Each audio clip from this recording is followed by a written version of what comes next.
Episode 2. The Long Road to Redemption. The slums of Ajegunle had always been relentless, unforgiving, and unchanging. The streets were a labyrinth of rusted zinc roofs, crumbling wooden shacks, and narrow alleyways filled with shadows of forgotten dreams. And yet, amidst the decay and despair, Kemi's life was taking a turn she never anticipated. When Officer Coco first reached out to her, she hadn't believed in hope. Not really. Hope had been a distant echo, a cruel trick played by the universe before it ripped away everything she held onto. But here she was, 3 weeks into her stay at the Do Not Give Up Foundation, an NGO dedicated to giving people like her a second chance. The transition had been strange, almost surreal. Gone were the cold cement floors she was used to calling upon. Gone were the restless nights, listening to the distant sounds of sirens, gunshots, and the occasional screams that punctuated the slums. Now, she had a bed. A real bed. A place to lay her head without fear of being dragged away in the dead of night. And yet, the past lingered like a shadow behind her. A safe haven. Or a prison.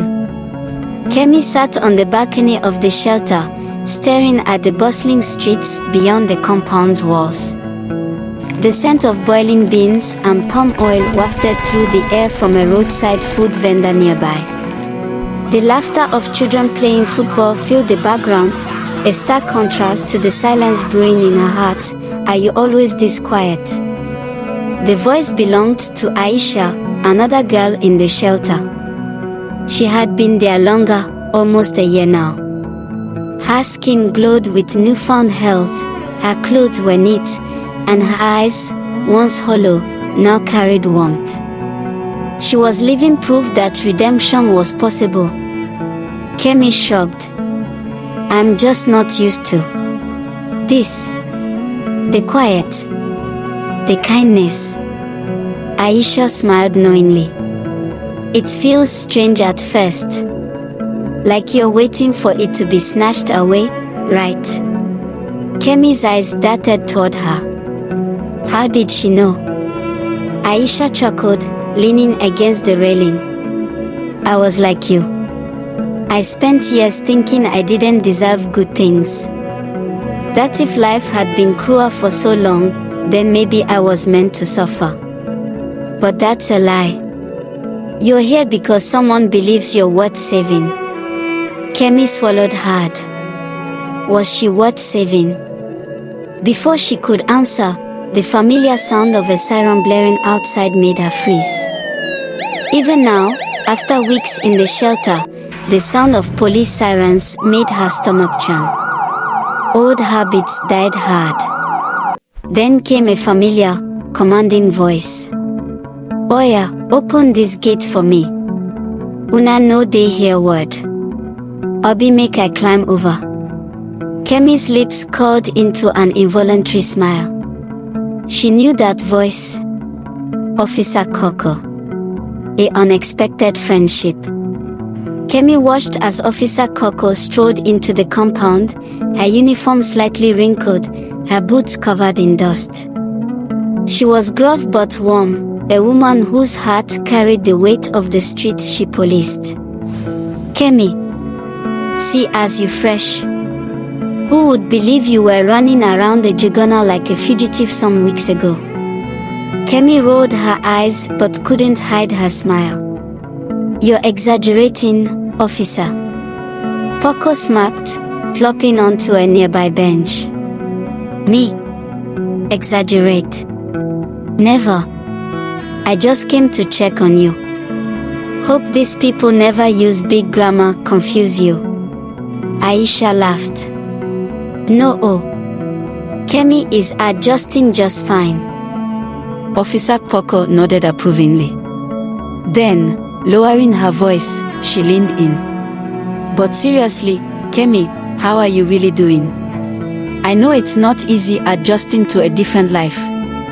For the first time in a long time, Kemi felt the urge to be honest.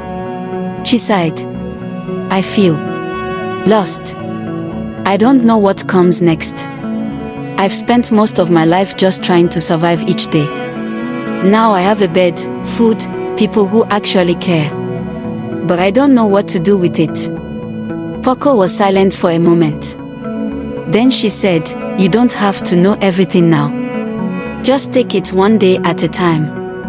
Healing isn't a straight road. Some days, you'll feel strong. Other days, you'll feel like running back to the streets. But promise me, when that happens, you remember why you started. You remember that you are not alone. Kemi nodded, the weight in her chest lightening slightly. Then, with a teasing grin, Officer Coco added, and if you try running, just know I'll come and drag you back myself. Kemi chuckled, shaking her head. Maybe, just maybe, she wasn't as alone as she thought. A storm on the horizon. But just when Kemi thought life was stabilizing, fate had other plans. It started one morning, 3 months into her stay at the foundation. She had been feeling unusual, tired, nauseous, different. She assumed it was stress until one of the staff noticed her sluggishness and insisted she get checked. The hospital visit was supposed to be routine. It wasn't. As she sat in the dimly lit consultation room, waiting for the doctor's verdict, she felt her heartbeat hammering against her ribs. The room felt colder than it should have. Something was wrong. The doctor cleared his throat, glancing at her file. Miss Kemi, you are 6 months pregnant. The words hit her like a slap. Pregnant. The room blurred, sounds muffled, thoughts racing. How? When? And then it all came crashing down. Chief Dameno. The politician who had promised to help her start a business, who had smiled warmly and spoken of change. Who had betrayed her trust.